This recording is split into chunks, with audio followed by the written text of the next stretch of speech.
hospital budgets for fiscal year 26. This morning we have an overview by our hospital health systems finance team. And then this afternoon we have Mount Ascutney and Southern Vermont Medical Center's budget presentations and hearing. So I'll turn it to our Director of Health Systems Finance, Mr. Sutter, for the agenda that he's prepared and an overview. Thank you, Chair Foster. Give me 1 minute to get the slide deck.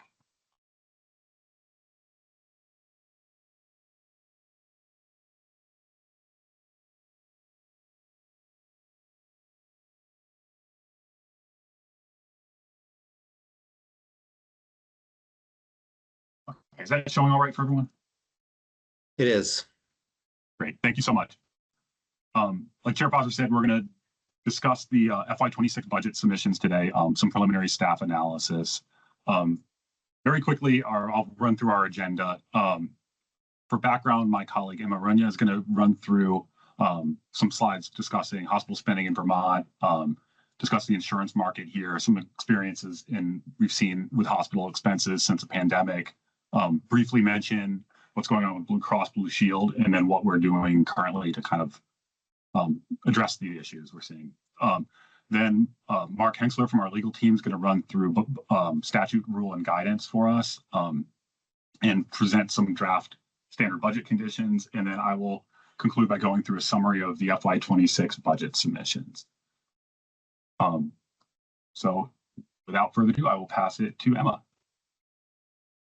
Great, thanks, Matt. Good morning, everyone. I'm just going to start us off with a bit of context and really how we got to this point today. So when we're looking at the state personal healthcare spend, what we see from this chart overall is that hospitals are the largest sector of personal healthcare spending in Vermont.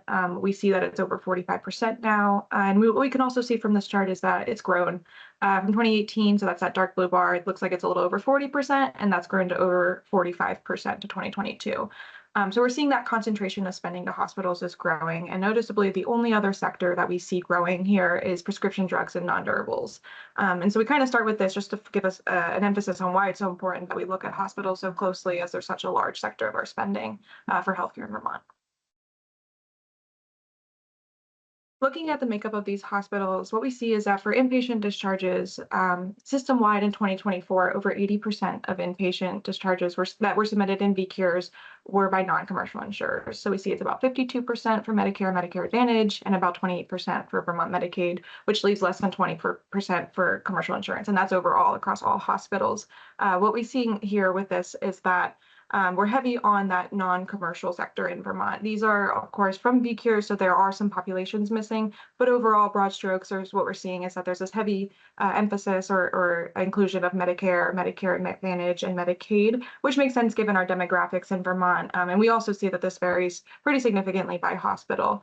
So notably, we could look at like a Grace Cottage or a Mount Ascutney, which has got 95 and 87 almost percent, respectively, Medicare spending. Again, this is just inpatient, but it's a good indicator of kind of how much this varies between hospitals, as well as overall looking at the reliance on public payers.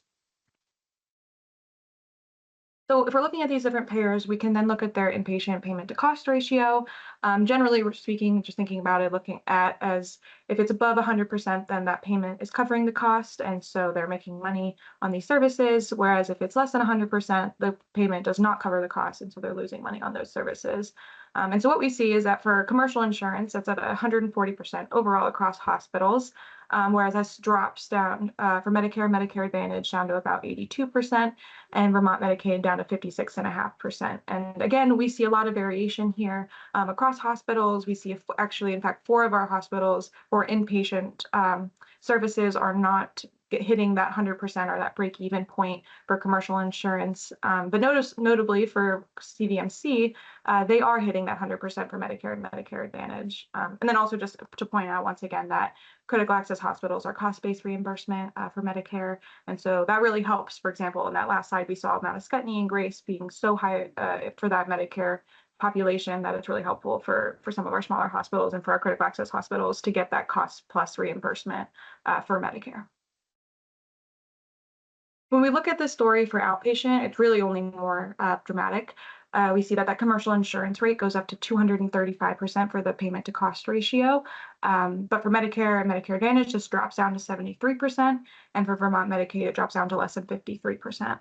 So we're seeing that, and this is something that we've seen in other sources as well, that Vermont's outpatient prices are higher relative to other states and to other groups than our inpatient prices are. So this makes sense with what we've been seeing. And again, we see a lot of variation within these as well. So it's less than 150% at a hospital like Gifford, but that goes up to 293% at Rutland. And we see some other facts as well. Again, seeing critical access getting paid the same and getting paid that cost plus reimbursement, as well as a hospital like Brattleboro getting just 22% payment to cost ratio for Medicare. So what we're looking at here is that Vermont seems to have this high percentage or high proportion of public payers, most of which can't cover the cost of services, of course, kind of putting aside Medicare for critical access hospitals.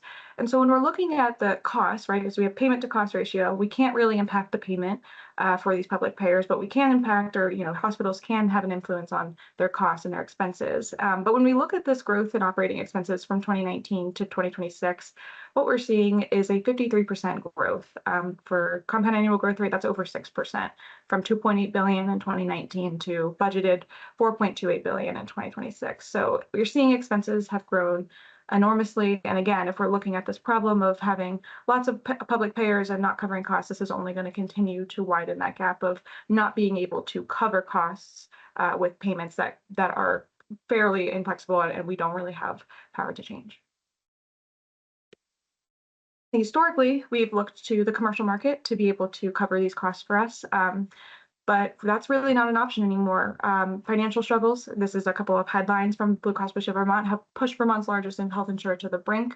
We've heard lots about their insolvency and concerns around insolvency, as well as them announcing a $62.1 million deficit for 2024. So what we're seeing from this is another year of double-digit rate increases due to these solvency concerns, higher prices and higher premiums for Vermonters. And this is really not something that we've been talking about this for a while now. It's not a path we can go down. It's not the way that forward. We need to find other ways to be able to change the system.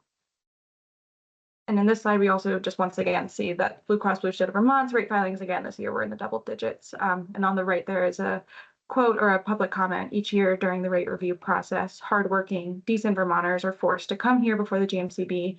And so here we are, another year, another double-digit increase. Our Vermonters are feeling it. Small businesses are feeling it. We cannot keep putting any more pressure or strain on the commercial market. That's not the path forward. And so it's really important for us to kind of start looking at other ways to do this. And so now we're going to talk a little bit about how we're kind of dealing with this as a state. We're starting to.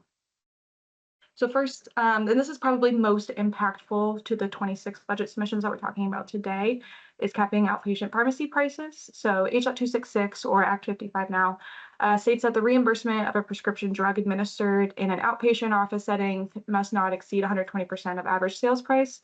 This is set by CMS, and it doesn't impact any independent critical access hospitals. So the only critical access hospitals impacted by this are Mount Ascutney and Porter.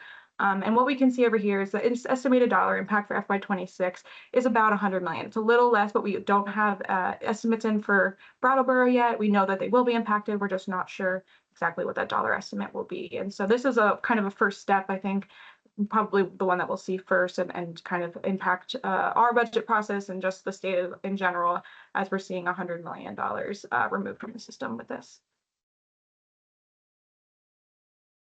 The next one is reference-based pricing. This won't be impacting us this year for hospital budgets, but we've been directed to implement hospital reference-based pricing through our provider rate setting authority as soon as practicable, no later than 27. So we expect it to make an impact for hospital budgets next year. At a very high level, this reference-based pricing will set a maximum amount that hospitals can accept for payment. This is typically based on a percentage of Medicare, but it can also be based on another benchmark if another one is more appropriate. And again, this is just in response to concerns over Vermont's affordability crisis. It kind of tries to reduce some outlier unaffordable prices, as well as curb our significant cost growth at hospitals, all of which we've talked about today. There's also some important changes to the hospital budget statute. So first, there's a clarification that board enforcement actions are not contested cases. And then the second set of this first slide is about things that the board now must consider when establishing hospital budgets. The first of these is the statewide healthcare delivery strategic plan. Once that's been established, so that won't be for this year. That will be for next year. The board also must consider financial contributions to a hospital network and whether those expenses are consistent with the state goals. We also must consider the salaries for hospital executives, including variable payments, bonus pay, incentive plans, and whether these are consistent with state goals. And finally, also must compare hospital executive salaries to the salaries of the lowest paid hospital employees who deliver patient care. And so hospitals will notice that a lot of these questions we've started to ask already this year, these last 3 bullet points, we've started to try to get at and make sure that we're following the statute and making sure we consider these things. We also have some new board authorities. One is to account for hospital deviations from prior budget orders, as well as current budget orders. There's a new reverse CON authority. I'll talk about that in the next slide. Also a new authority to appoint an independent observer upon finding that a hospital has either made a material misrepresentation or is materially non-compliant with a budget order. And finally, a new authority to investigate the financial operations and structure of a hospital network and to recommend actions consistent with the principles for healthcare reform, or once again, the statewide healthcare strategic plan once it's been established. So this is a little bit more about Act 68, which is that reverse CON or notification of service reduction. This essentially tells hospitals that they have to provide notification prior to reduction or elimination of services. They need to provide a notice of intent within a certain amount of time, explain their rationale, explain how it's consistent with the statewide healthcare delivery plan, strategic plan once that's been established, as well as the hospital's most recent CHNA. The board must also evaluate that proposed reduction, look at those things, whether it's consistent with those same pieces, and then also can modify a hospital's budget or take such additional actions as the board deems appropriate to preserve access to necessary services.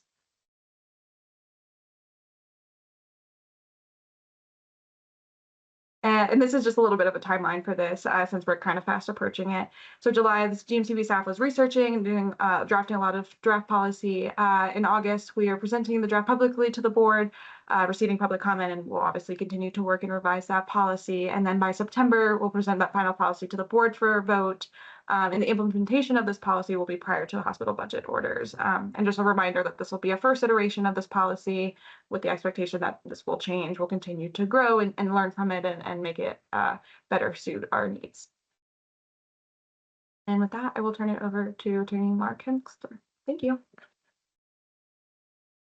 Hey, good morning, everybody. Mark Hengster, staff attorney for the Care Board. I'm going to go over the process that the board uses to evaluate hospital budget proposals. Go ahead to the next slide, please.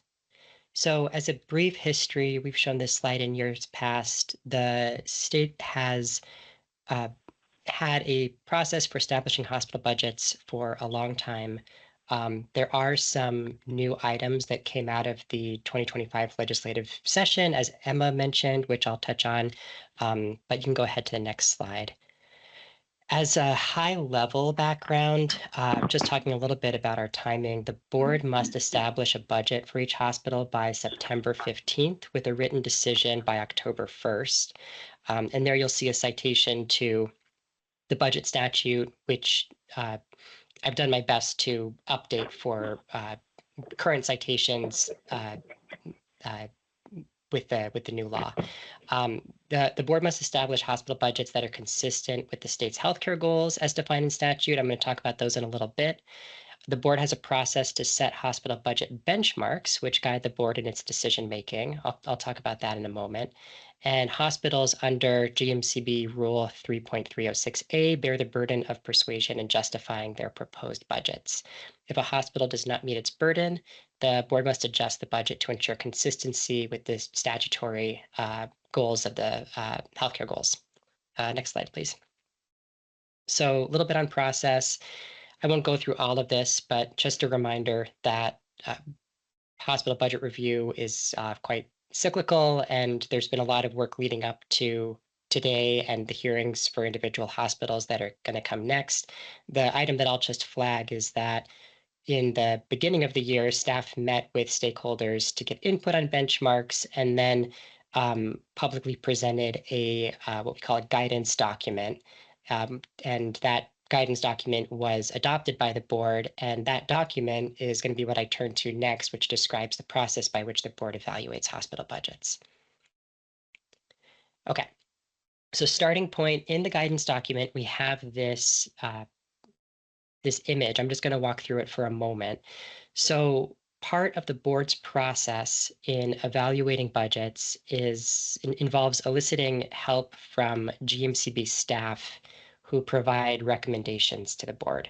Those recommendations are recommendations. They're not necessarily what the board deems necessary to comply with its statutory mandate, but there is a process by which GMCB staff evaluate each hospital budget proposal.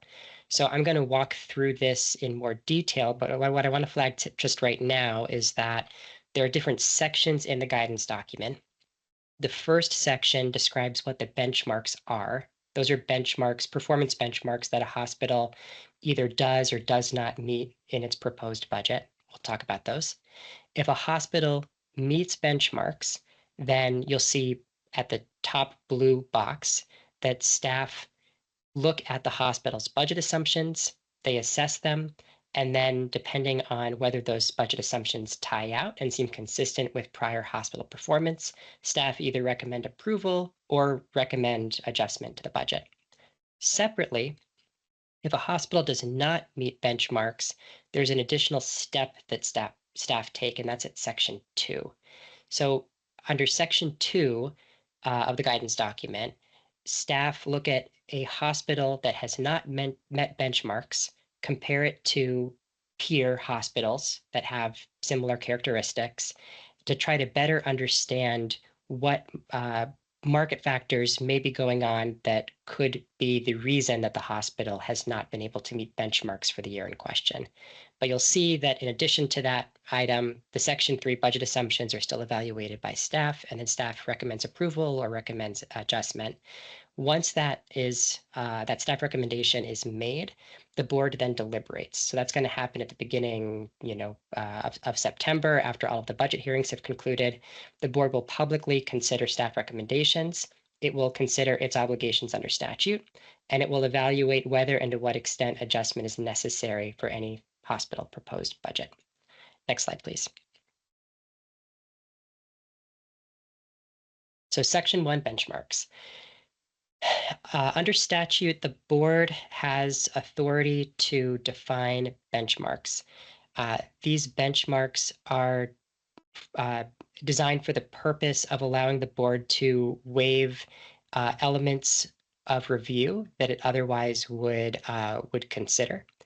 And the board establishes benchmarks, as I said earlier, as part of its guidance document, which is published by March 31st. Under rule, the benchmarks are described as a tool that the board can use to consider whether budget adjustment is necessary. Benchmarks also allow the board to exempt hospitals from hearings. We had a board meeting last week about this. Exempted hospitals will not have the core elements of their budgets adjusted, but just to be clear, meeting benchmarks is not the same as getting a rubber stamp from the board. The board still has to engage in all of the statutory considerations that are required. Next slide, please. So this year, there were 3 benchmarks for hospitals. The first was net patient revenue growth, benchmarked at no more than 3.5% over prior year budget. The second, commercial reimbursement rate growth, benchmarked at no more than 3% over prior year budget. And the third, operating expense growth, benchmarked at not more than 3% over prior year budget. And after I go through these slides, you'll hear from Matt Sutter in more detail about hospital submitted budgets and how they align with the benchmarks. Next slide, please. So as I said earlier, if a hospital does not meet any of those benchmarks, staff then turn to section 2 of the guidance document, which is the comparative analytics section. This section explains how GMCB staff evaluate proposed budgets that don't meet benchmarks. Where appropriate, staff compare hospitals to peer groups. Staff review metrics such as operating efficiency, price, access, quality, financial health. And to be clear about what's being done here, staff are not setting benchmarks for each of the measures that they're looking at in Section 2. Staff are not deciding this is the appropriate days cash on hand for a hospital to hit or the appropriate operational expense growth for a hospital to hit. Instead, staff are comparing hospitals to their peers to understand if their proposal, which was above the benchmark, is consistent with peer experience. So staff are trying to make some determinations based on other hospital performance, whether the Vermont hospital's experience is justified to be over the benchmark in Section 1. And just a note for public interest, both the peer groups for each hospital and the hospital metrics inventory are included in the guidance document, which is on the board's website. Next slide, please. Thank you. So Section 3, this is the budget assumptions section, which again applies to all hospitals, regardless if they've met benchmarks. This section explains how staff evaluate proposed budgets for all hospitals. Each hospital, again, bears the burden in justifying its proposed budget. Staff review the budget submission for consistency and accuracy first, making sure that elements tie out. And then staff compare assumptions in the budget to prior budgets and to actual hospital performance. So you'll see a lot from staff on this in the coming weeks, and what you'll see is work in that area. Note that staff may use external data sources to evaluate hospital budget assumptions. Those are described in guidance. And taken together, sections 2 and 3 form the basis for the GMCB staff recommendation to the board. Finally, we get to the deliberative process of the board. So after the staff recommendations occur, the board evaluates whether and to what extent budget adjustment is necessary for each hospital. Staff recommendations assist the board in its review, and the board must establish budgets considering the staff recommendations that meet statutory criteria. And what I'll do in a moment is go through some of these criteria at a very high level and at an incomplete level, but just to give an overview. But what I'll say here is that there are 3 main areas that you could consider as buckets that the board needs to look at. The first is the section of the GMCB chapter in 18 VSA that describes the legislature's intent in establishing the board. The second are the principles for healthcare reform, which are also in the board's chapter in Title 18. And then third is the hospital budget statute, which outlines a number of criteria that the board must consider. And I'll go through each of these individually. So to start, I'm going to begin with the principles for healthcare reform. The board must execute its charge consistent with these principles. And there are a number of them. What I've done here is highlighted a few that seemed most relevant to the budget review that's happening this year. But I note that board members look at all of these individually and consider all of these as part of their deliberative process. So just to read these ones, because these ones seemed most relevant to highlight. 1, universal access to high quality, medically necessary health services. Systemic barriers such as cost must not prevent people from accessing necessary care. 2, health costs must be contained. Growth in spending must balance the needs of the population with the ability to pay for such care. 3, the system must be evaluated regularly to improve quality, access, and cost containment. 4, unnecessary expenditures must be eliminated. This includes administrative costs that do not contribute to efficient, high-quality services or improve health outcomes. And 5, the financing of healthcare in Vermont must be sufficient, fair, predictable, transparent, sustainable, and shared equitably. Next slide, please. 9372 is the intent of the General Assembly to create the board. The purpose of the board is to 1, improve the health of the population, 2, reduce per capita rate of growth expenditures for health services in Vermont across all payers, while ensuring that access to care and quality of care are not compromised, 3, enhance the patient and healthcare professional experience of care, 4, recruit and retain high-quality healthcare professionals, and 5, achieve administrative simplification in healthcare financing and delivery. And then finally, the hospital budget statute. So again, there's a lot in the statute. I'm pulling out the items that appear most relevant to cover in a public session.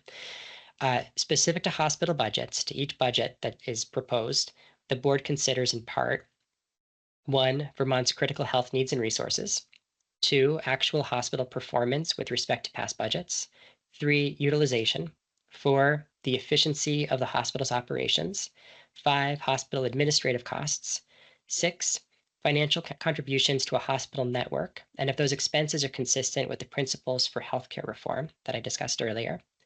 7, the salaries for hospital executives, including variable pay and incentive plans, and if these are consistent with the principles for healthcare reform. This ties back to the new statutory authority that Emma spoke to earlier.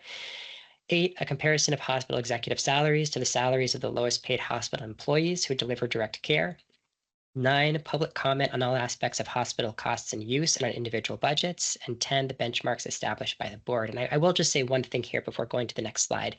For clarity, when we talked about that guidance document and we talked about section 2, we talked about peer grouping and we talked about staff comparing hospitals to other hospitals in similar situations to understand their performance. I just want to identify here up front that the statutory considerations here are not considerations necessarily that require or are appropriate for peer grouping. And I'm just going to point to some of the new requirements.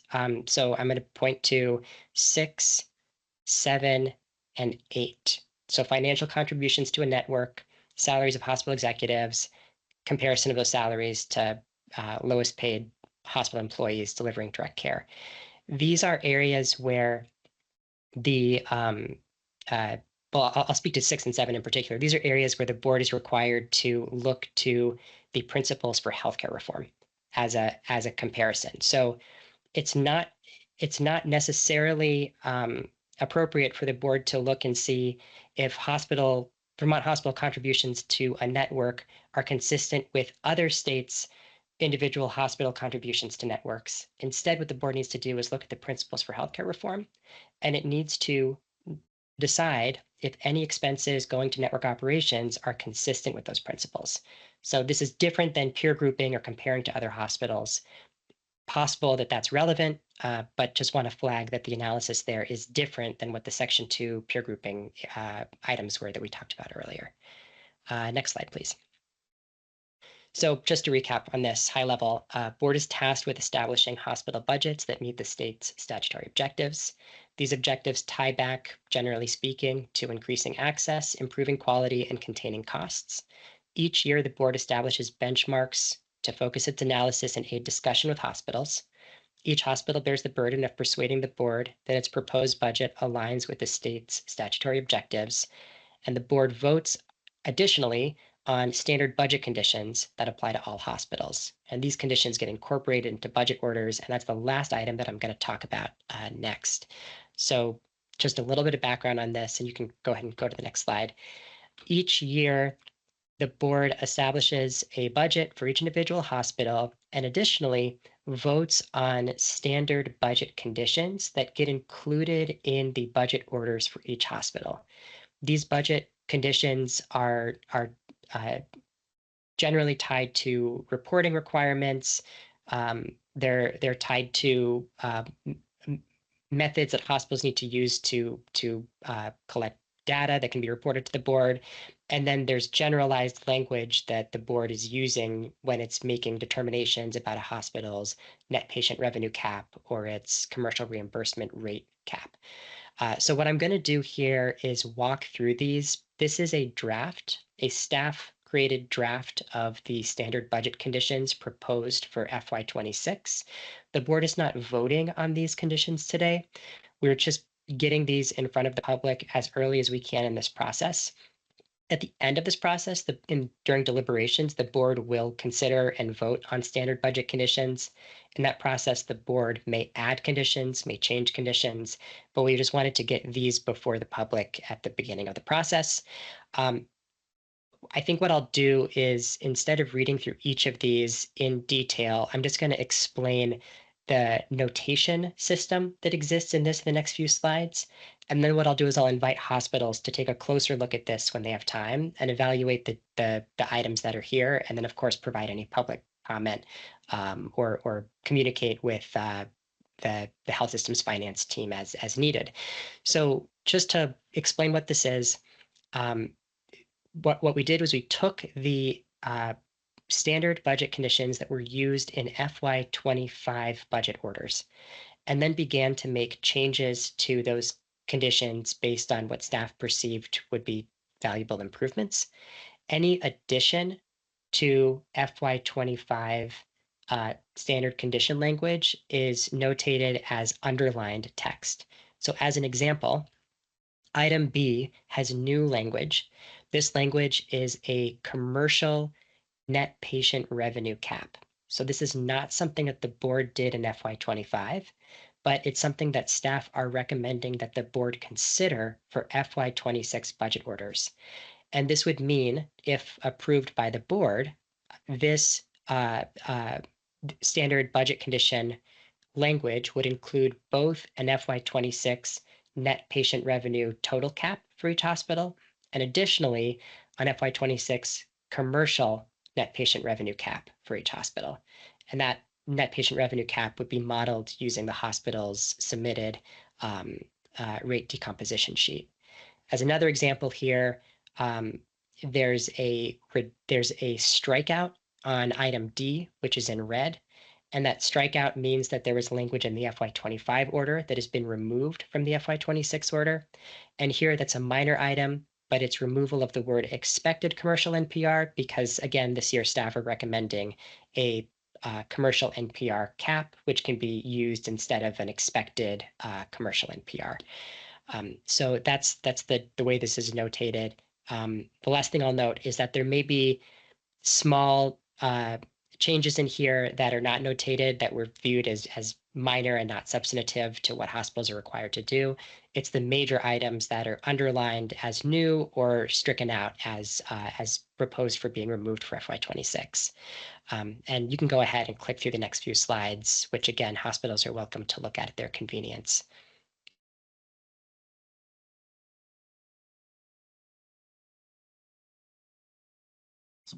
Thanks, Mark. So I will run through a summary of the hospital budget submissions for 26 with some preliminary analysis by staff. Apologies for the kind of busy table, but there are some adjustments that need to be made in terms of considering the NPR and operating expense growth against the benchmarks. And there were several adjustments that had to be made. Usually these are for provider transfers.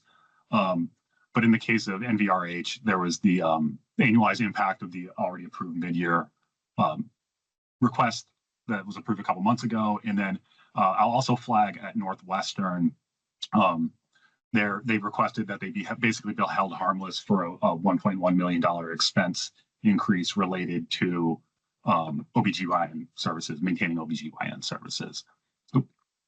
And I am too quick with the mouse, excuse me. And I will also flag at the bottom, you see UVMC's figure for a commercial rate request at negative 7.9. That's the figure presented with the impact of H266 modeled in there, as well as the mid-year rate decrease that they're presenting tomorrow and FY23 enforcement actions. If you remove those, currently staff's seeing it at about as a 2.4% increase. I did want to mention staff does have some additional review that we're looking to complete for the UVMC benchmark calculations. We have some questions around the operating expense growth. We just want to understand a little better how the impacts of the provider transfer are being applied into which year, and then how the provider tax is being controlled for with the provider transfer. There was also a accounting change, how they presented their commercial rate growth, where denials are now excluded by payer specifically. So staff is going to work on that with UVM. I will also add UVM staff has been very helpful at answering questions we've had and has been very communicative with us when we've had questions or technical questions related to this. So I have no doubt that we'll get answers to these. I did just want to flag that these are still some open areas for staff's review. Jumping into some analysis, And again, apologies for the very small numbers, but I think I can kind of explain what we're seeing here. So on the left side, you'll see operating revenue growth from 2019. So pre-pandemic. On the right side is operating expense growth since pre-pandemic. And then the colors split out by hospital type. So academic medical center is blue, critical access hospitals are yellow, and red is the mid-sized community hospitals. Since 2019, as Emma kind of noted on an earlier slide, operating expenses have grown significantly in hospitals. And we're seeing that obviously on the operating revenue side, otherwise hospitals would be absorbing significant losses. So if we compare just NPR growth from 2017 with the prior all-payer model growth target of 4.2%. So essentially to start from 2017, the actual NPR, trend out what that growth would look like at 4.2% year over year, and then compare that against the actual NPR experience of the system, and then kind of plot that. So basically in 26, if you did that, it's a $291 million difference, where trending out the 4.2% total cost of care growth target, you'd be about 3.5 billion, whereas now we're at about $3.8 billion. If we split this out by hospital type, though, the difference is more dramatic and more apparent at the academic medical center. So again, trending out that 4.2% growth rate from a starting point in 2017, you can see a pretty sizable over $200 million difference in 2026 for the academic medical center, and a much smaller delta for the critical access and mid-sized community hospitals. So taking this slide right here, basically wanted to plot like cumulatively what it would look like, the cumulative NPR in excess of the 4.2% all-payer model growth target. That is a mouthful, but cumulatively, what does this experience result to? And what we see is a $684 million NPR over the all-payer model target at the academic medical center. We're actually under at the mid-sized community hospitals through 26 at $60 million under, and then the critical access hospitals over by about $72 million. Jumping to this year's budget, if we just consider, we're kind of seeing an similar experience where NPR increases are heavily skewed. If you look at the system NPR increases, we're seeing $125 million budget to budget. The health network hospitals account for about $98 million of this, or 78%. And here's just a waterfall graph showing where our starting point in 2025 total NPR, and then how we get to the submitted FY26 budget, and then individual hospitals' contribution to that increase. I'd like to, next few slides, I just want to focus on some financial ratios. So first we'll look at some profitability ratios. These are kind of pretty straightforward things like income and margin. Then we'll look at liquidity ratios and some solvency ratios also. So just to kind of show how, maybe explain how to read this or interpret these lines. Operating income is pretty straightforward. It's just normal operations of the hospital minus expenses. So for this, you can see UVM's budgeting $72 million in operating income this year. That's a $6.3 million increase from where they're expecting to land in 2025 projections. So interpreting this system-wide is $76 million increase, or $76 million budgeted in operating income, which is about a just under $3 million increase from where they're projecting to land for 25. But if we exclude UVM from that calculation, we're seeing only a $4 million increase, or $4 million of system-wide operating income, and which is a deterioration of about 3.6 million from their current projections. Operating margin is just the operating income as a percent of total operating revenues. So here you're seeing like system-wide 1.7% operating margin, basically break even if you pull out the medical center, however. And then total margin slightly improved from operating margin because it includes non-operating revenues in there, but kind of a similar experience to operating income and margin. Jumping to liquidity measures, I'll do the same thing and just kind of interpret the lines. So starting at the top line here, UVM Medical Center was budgeting 134 days cash on hand. That's a 6.6 day improvement from where they're projecting FY25 to end up. If we go down to the bottom here, look at this at a system level, System-wide, about 124 days cash on hand, basically even with where we ended up, where they're projecting to end up for 25. And then if you exclude UVM from the calculation, that pulls it down to about 111 days, and then a 9-day deterioration. Continuing down here, you also have, we're showing days in patient accounts receivable. Lower is better here and usually reflects more efficient billing and collections. The way you got to think about this is how many days worth of expenses are sitting or that need to be collected. System-wide, you see kind of an average. It's pretty consistent year to year around this like 40-day range. There are some outliers. Brattleboro is significantly higher at around 90, Springfield at 70, and then Grace Cottage at about 61. And then current ratios are just kind of a ratio of their current liabilities to current assets to current liabilities. Looking at some solvency ratios. So this is more considering these look more towards your hospital performance against like how much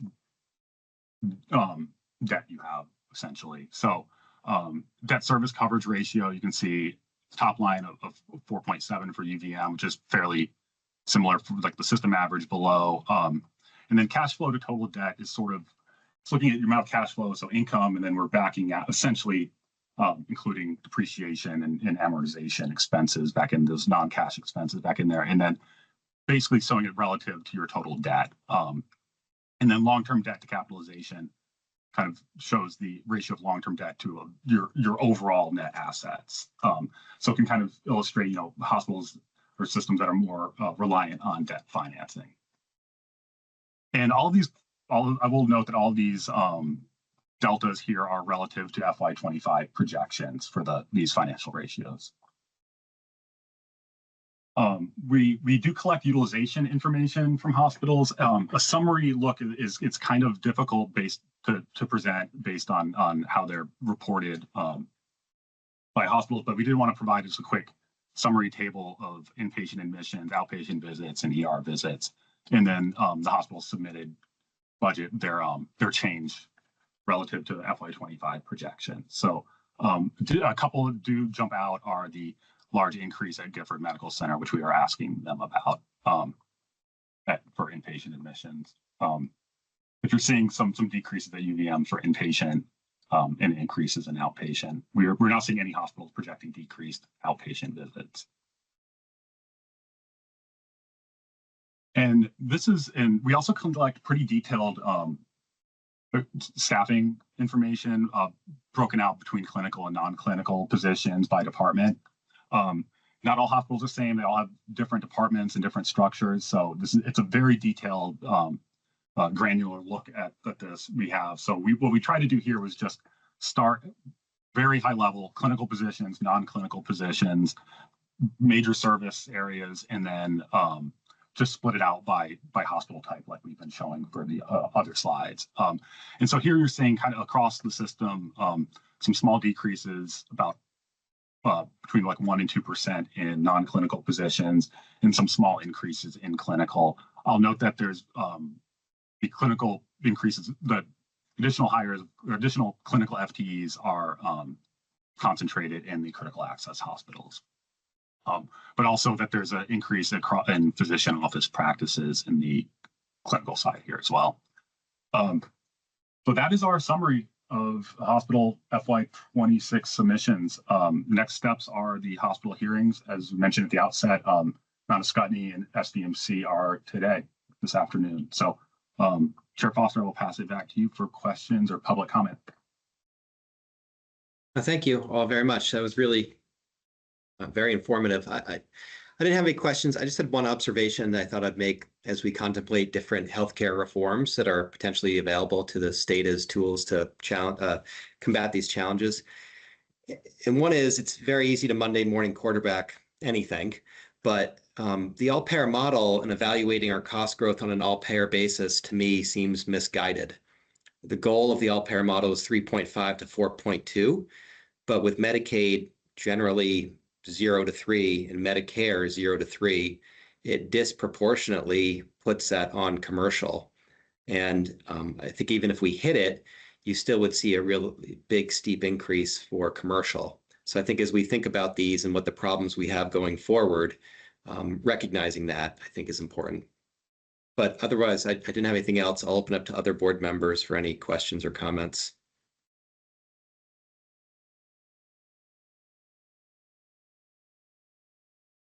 I can start off. Thank you, Matt, Emma, and Mark. And in Emma's opening, she started to talk about cost to payment ratios. And it's commonly discussed around the state that the payments from public payers are insufficient. But when we look at the rest of the slides, it appears to me that the problem isn't so much underpayment from public payers, but the rapid growth in costs and operating expenses across our hospitals, particularly the academic medical center. Did I understand that part of the presentation correctly?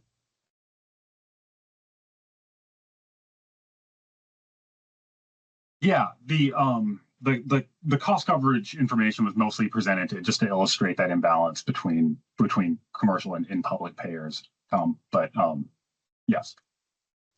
Yeah. So if the payments from public payers are known and the ratio of cost to payment is getting worse and costs are going up, it's the rise in costs that are driving the declining ratio, is it not?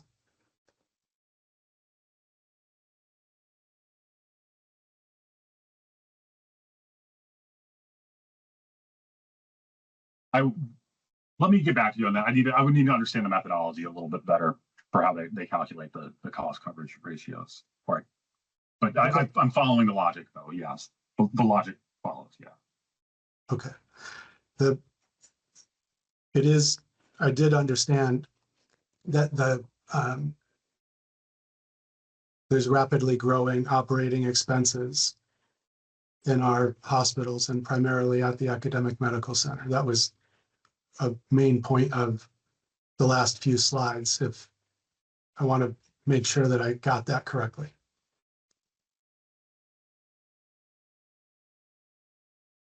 Yes. Okay.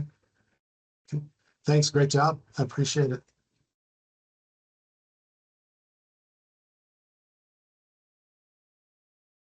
I don't have any specific questions right now. I really appreciate the presentation, Mark. I really appreciate your clarity. Thank you.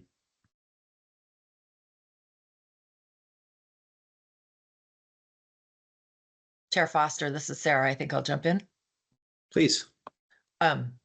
So I obviously need a little more time to absorb this, but I did have one question about the staffing data that you provided right at the end. And do you know if those numbers include the announcements that we've been seeing over the past week or so? I don't, but staff can do a comparison, or we'll have to just reach out directly to the hospitals, confirm whether or not it's built into the submission. But no, I don't know for sure. Okay, thank you.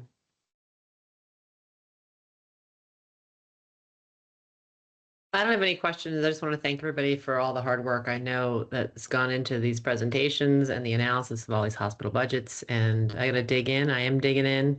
It's going to be a long few weeks, but I appreciate the foundation that was provided today. Thanks.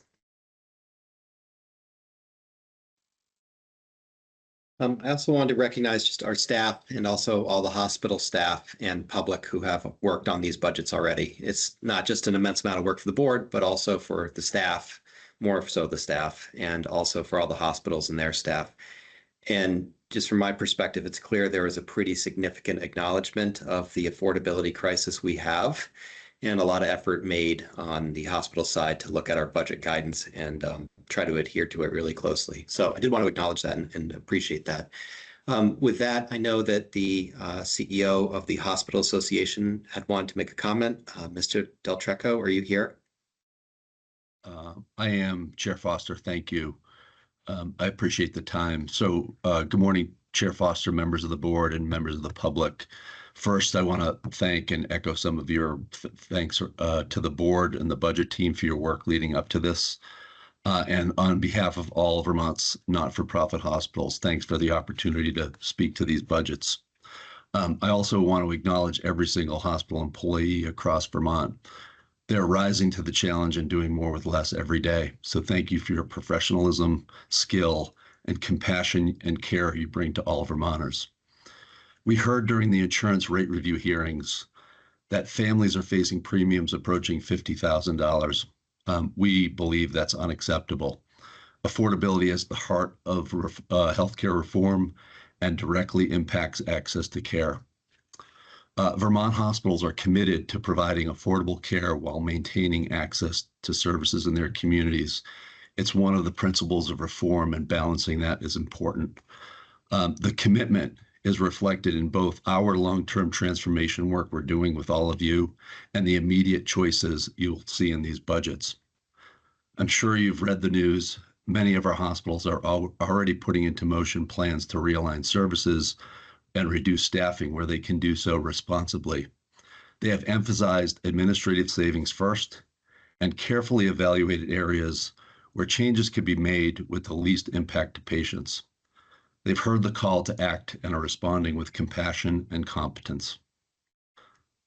Hospitals are committed to ongoing transformation work and additionally have engaged with Kaufman Hall to identify evidence-based changes that can improve care delivery and operational efficiency. That work is ongoing.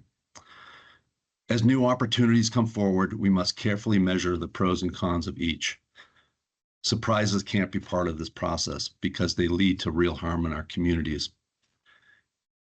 Unfortunately, and as a result of the ecosystem challenges we face, hospitals have largely become a safety net for care.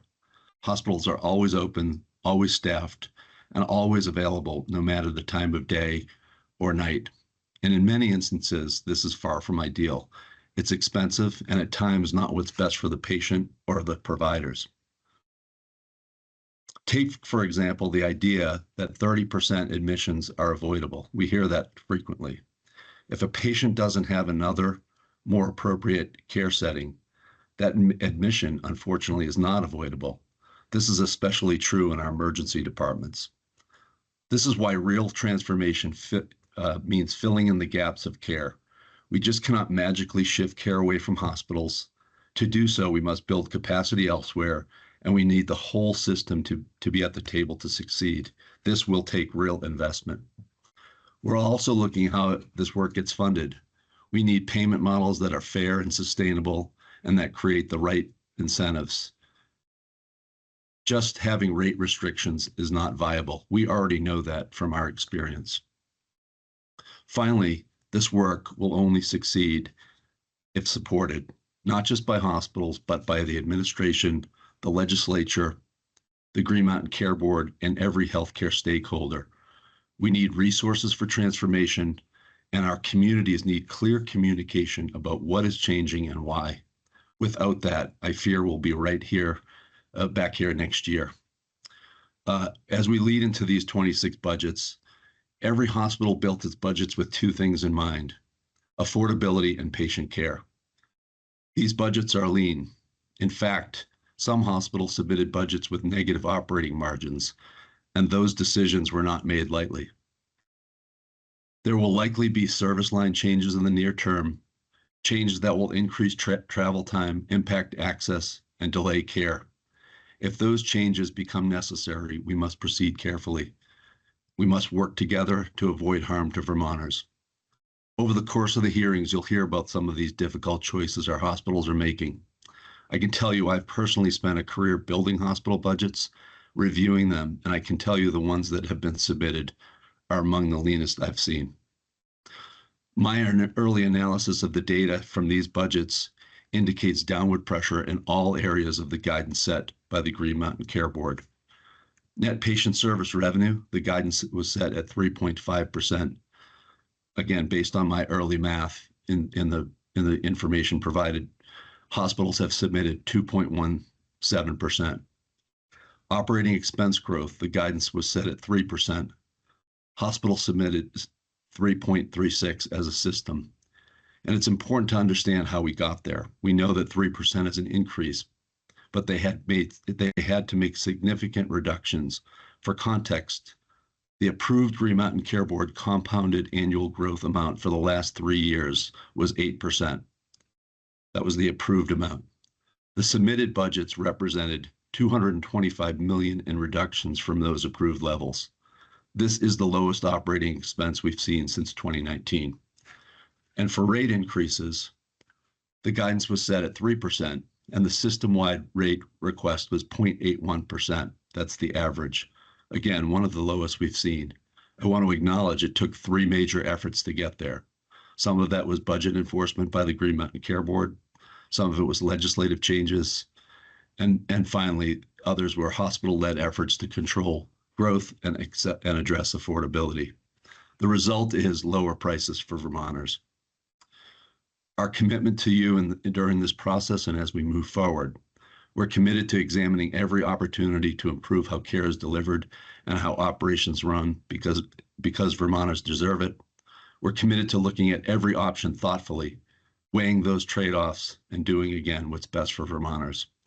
I'm optimistic that if we continue to do this work together, the efforts will lead to savings, better care, and more sustainable system. Again, but this will take real investments. Every Vermont hospital is committed to doing this work. And I ask the board as you review these budgets to support them. I truly believe reductions beyond what has been submitted will challenge transformation efforts and the ability for hospitals to meet the needs of their communities.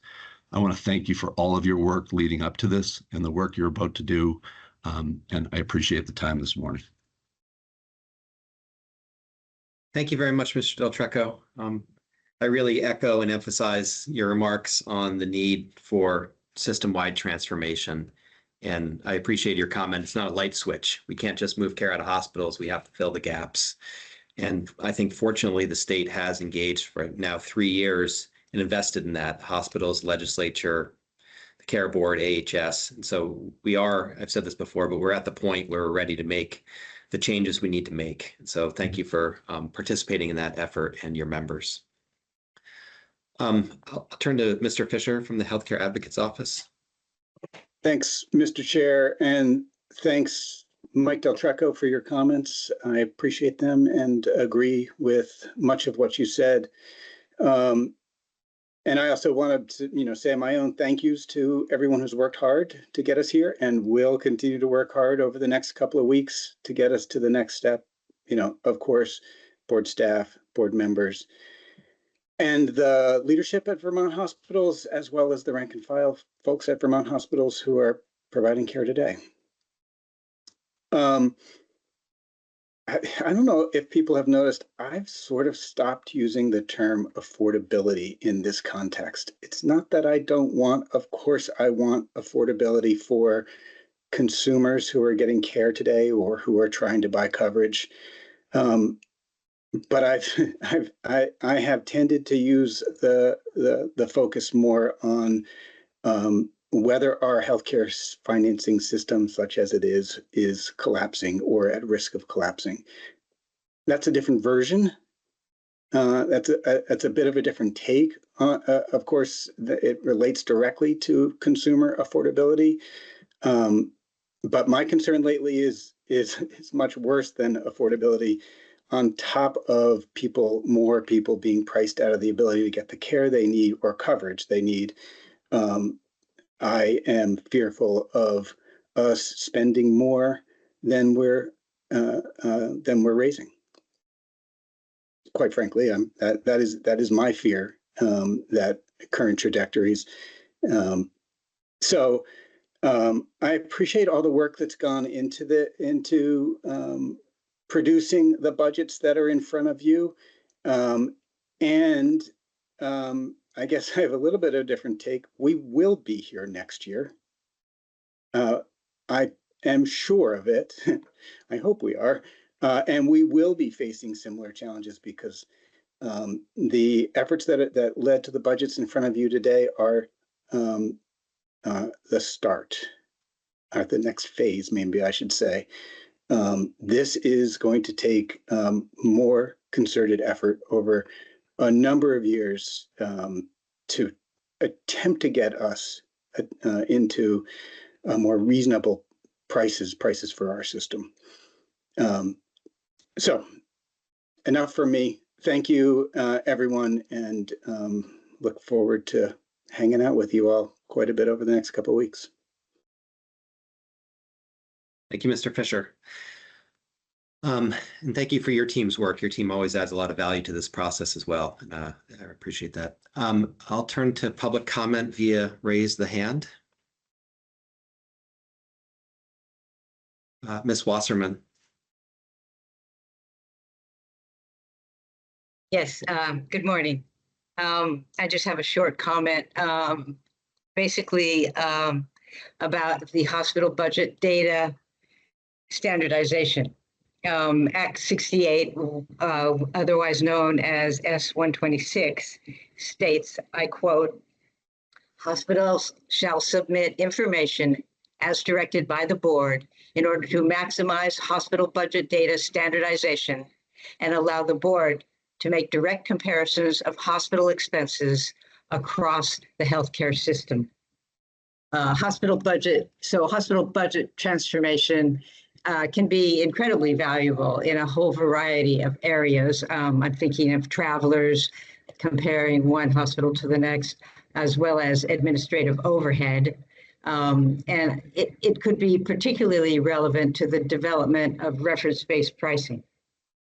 So the hospitals are now mandated to do this. The question is, when will the hospitals submit their standardized budget data to the board so that the board can make these valuable comparisons of hospital expenses, one versus the next? Thank you. Thank you, Ms. Wasserman. Any other public comment at this time?